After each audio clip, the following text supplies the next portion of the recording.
دنیا کی عظیم super power جس سے بڑے بڑے ممالک کانپتے تھے، ایک ایسی سلطنت جو 3 بر اعظموں پر پھیلی تھی: ایشیا، افریقہ، یورپ، تاریخ اسلامی کا آخری سنہرا دور۔ ایسی سپر پاور جس نے 600 سال دنیا پر حکمرانی کی، اور اس عظیم سلطنت کا بانی ایک چھوٹے سے سردار کا بیٹا عثمان جو، سلطنت عثمانیہ کا بانی، عزم و ہمت کی انوکھی داستان، ناقابل یقین کارنامے، تاریخ کا ایک عجیب باب، ایک حیران کن شخصیت، چھوٹے سے قبیلے کا چھوٹا سا سردار جس نے ایک ایسی عظیم سلطنت کی بنیاد رکھی جس نے 600 سال 3 بر اعظموں پر حکومت کی۔ اس وقت میں یہ دنیا کی واحد سپر پاور تھی جس سے دنیا تھر تھر آتی تھی۔ آئیے دیکھتے ہیں عثمان غازی کون تھے اور کس طرح سلطنت کی بنیاد رکھی گئی۔ عثمان غازی نے چھوٹی ریاست کی چھوٹی سی فوج کے ساتھ کس طرح عظیم عیسائی سلطنت بازنطین کو شکست دے کر سلطنت عثمانیہ کی بنیاد رکھی، کس طرح سفاک تاتاریوں کے لشکر کو بکھیر کر دنیا میں اپنی دھاک بٹھائی۔ ایک ایسی سلطنت جس نے مستقبل میں قسطنطنیہ فتح کر کے پرچم اسلام یورپ میں بلند کرنا تھا۔ ترک قائی قبیلے کے شجاع سردار ارطغرل ہجرت کر کے قافلے کے ساتھ اناطولیہ پہنچے تو 2 لشکروں میں جنگ جاری تھی۔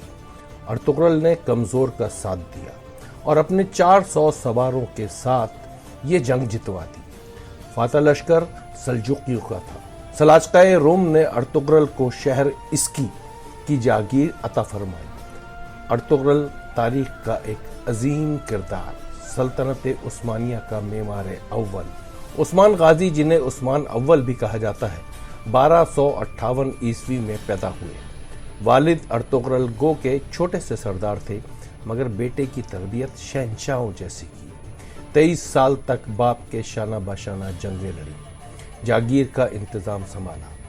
1281 میں جب ارطغرل کا انتقال ہوا تو شہر اسکی کے امیر بنے۔ یہ علاقہ اناطولیہ کے مغرب میں واقع ہے۔ یہ ایسا وقت تھا جب سلجوقی سلطنت کا شیرازہ بکھر رہا تھا۔ پڑوس میں واقع عظیم عیسائی سلطنت بازنطین کے حملے جاری ہیں۔ پرعزم عثمان غازی نے بازنطین کے رعب و دہشت کو للکارا۔ عثمان غازی کے عزم کے سامنے اپنے پرائے سب ہیچ تھے۔ سلطنت بازنطین کا رعب و دہشت سرداروں نے خوف دلایا۔ ارطغرل کے بھائی اور اپنے چچا دندار بے نے بھی شدید اختلاف کیا، فوجی سرداروں کو بھی اکسایا، بلکہ بعض مورخوں کے مطابق بازنطینی امراء کے ساتھ بھی رابطوں میں رہا۔ ایک اجلاس میں دندان بے نے بازنطین کی طاقتور فوج سے ڈرایا اور جنگ نہ کرنے پر اڑ گیا۔ عثمان غازی نے اسی اجلاس میں تیر مار کر چچا کو ہلاک کر دیا۔ یہ پوری فوج کے لیے پیغام تھا کہ ریاست بزدل اور سازشیوں کو برداشت نہیں کرے گی۔ معروف برطانوی مورخ کیرولائن فنکل اپنی کتاب عثمان کا خواب سلطنت عثمانیہ کی کہانی میں لکھتی ہیں، عثمانیوں کا پہلا ذکر تاریخ میں 1300 کے قریب ملتا ہے۔ اس وقت کے ایک بازنطینی مورخ نے لکھا ہے کہ سن 1301 میں بازنطینی فوج کا سامنا عثمان نامی شخص سے ہوا۔ جنگ بافیوس کہلانے والی یہ جنگ قسطنطنیہ کے قریب لڑی گئی اور اس میں بازنطینی فوج کو بری طرح شکست ہوئی۔ یہ تاریخ کا ایسا موڑ ہے جہاں عثمانی سلطنت کی بنیاد پڑی۔ عثمان غازی گمنامی سے نکل کر ناموری کا نشان بنے۔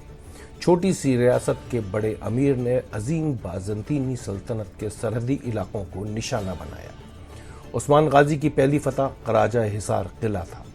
سلجوقیوں نے عثمان غازی کو نزبک کا خطاب دیا، سکہ جاری کرنے کی اجازت ملی۔ سلجوقی سلطنت اس وقت تک کمزور ہو چکی تھی۔ بالآخر عثمان غازی نے 1299 عیسوی میں خود مختاری کا اعلان کیا، جاگیر اور اپنی فوج کو بازنطینی سلطنت سے بچانے کی کوششوں کا آغاز کیا۔ 1300 عیسوی میں تاتاریوں نے حملہ کیا تو سلجوقی سلطنت کا مکمل خاتمہ ہو گیا۔ عثمان غازی اب مکمل خود مختار حکمراں تھے۔ عوام کی فلاح و بہبود، انتظام، فوج کو منظم کیا، یعنی شہر کو دارالخلافہ بنایا۔ بازنطینی سلطنت عثمان غازی کو خطرہ جانتی تھی۔ 1301 میں بڑے لشکر کے ساتھ چھوٹی سی ریاست پر حملہ کر دیا۔ قرج حصار کی جنگ میں عثمان غازی نے بازنطینی فوج کو عبرتناک شکست دی۔ عثمان غازی کی فوج نائسیا اور برسا کے قلعوں کو فتح کرتی ہوئی بحر اسود تک پہنچ گئی۔ اب نہ صرف ارد گرد کے سارے علاقے ریاست کا حصہ تھے، بلکہ بازنطین سمیت تمام حکمراں عثمان غازی سے خوف کھانے لگے۔ عیسائی ریاست نے جنگ میں شکست کھا کر سازش رچائی۔ بازنطین نے خود تو حملہ کرنے کی جسارت نہ کی، مگر تاتاریوں کو اکسایا۔ تاتاری اس دور میں سفاک ترین لشکر جو عظیم جنگوں میں فتح حاصل کر چکا تھا۔ تاتاریوں کو بتایا کہ عثمان غازی ان کے لیے بھی بڑا خطرہ ثابت ہوگا۔ تاتاریوں نے عثمان غازی کے نئے فتح کیے علاقوں پر حملے کے لیے ایک عظیم لشکر بھیجا۔ عثمان غازی نے اپنے بیٹے اورحان خان کو مقابلے پر اتارا۔ اورحان خان نے تاتاریوں کے لشکر کو شکست دے کر نہ صرف بازنطین کی تمام امیدوں پر پانی پھیر دیا، بلکہ دنیا میں اپنی دھاک بٹھا دی۔ اب عثمان غازی چھوٹی سی ریاست کے سردار نہیں، بلکہ ایک بڑی سلطنت کے امیر تھے۔ ایک ایسی سلطنت جس نے مستقبل میں عظیم رومی سلطنت کو شکست دے کر قسطنطنیہ فتح کرنا ہے۔ یہ وہی قسطنطنیہ ہے جو آج جدید ترکی کا استنبول کہلاتا ہے، ایشیا اور یورپ کو ملانے والا شہر۔ ایک ایسی سلطنت جس نے صفوی لشکر اور تیمور لنگ کی فوج کو شکست دینی ہے۔ ایک ایسی سلطنت جس کی سرحدیں بلقان سے بحیرہ روم تک پھیلنی ہے۔ کیرولائن فنکل اپنی کتاب میں اس خطے کی کیفیت بتاتی ہیں جہاں سلطنت عثمانیہ کی بنیاد رکھی گئی۔ اس علاقے میں خانہ بدوش، نیم خانہ بدوش، لٹیرے، جنگجو، فوجی اور مختلف پس منظر رکھنے والے غلاموں، درویشوں، راہبوں پر مشتمل بکھری ہوئی آبادیاں قائم تھیں۔ بد انتظامی والے ان علاقوں کی خاص بات مسلمان درویشوں کی موجودگی تھی، جو سفر میں ہوتے یا خانقاہوں میں تبلیغ میں مصروف رہتے۔ اناتولیا کی سلجوق ریاستوں میں درویشوں کی خاص اہمیت تھی۔ ہم جانتے ہیں عثمان غازی نوجوانی سے ہی درویش شیخ ادابالی کی خانقاہ سے عقیدت رکھتے تھے۔ وہیں انہوں نے خواب دیکھا جس میں ایک چاند شیخ ادابالی کے سینے سے ابھرا اور ان کے سینے میں پیوست ہو گیا، جہاں سے ایک عظیم درخت پھوٹا جو آدھی دنیا پر چھا گیا، جس میں 4 دریا بہہ رہے تھے۔ سلطنت عثمانیہ در حقیقت اسی خواب کی تعبیر ہے، ایک مقدس بشارت۔ اس حوالے سے ہماری ڈاکومنٹری عثمان کا خواب مقدس بشارت ضرور دیکھیں، جس میں بڑی تفصیل سے اس اہم واقعے کو پیش کیا گیا ہے۔ اس خاندان میں دین اسلام اور صوفیت کی اہمیت ہمیشہ موجود رہی۔ ہم یہ بھی جانتے ہیں کہ عثمان غازی کے والد ارطغرل مشہور صوفی شیخ ابن العربی سے خصوصی عقیدت رکھتے تھے۔ اس بارے میں ہماری ڈاکومنٹریز ارطغرل اور ابن العربی کون دیکھ کر آپ حقیقت کا اندازہ لگا سکیں گے۔ بہرحال ایک بار پھر عثمان غازی کی جانب لوٹتے ہیں۔ تاتاریوں کو شکست دینے کے بعد عثمان غازی کی نظریں بازنطینی سلطنت کے پایہ تخت قسطنطنیہ پر تھیں، جہاں سے پرچم اسلام یورپ پہنچایا جا سکتا تھا۔ مگر قسطنطنیہ فتح کرنے کے لیے بروسا کے قلعے کو گرانا ضروری تھا۔ یہ شہر مشرقی ترکی میں بحیرہ مرمرہ کوہ الوداع کے دامن میں واقع ہے۔ عثمان غازی کا جری لشکر بروسا پہنچ گیا۔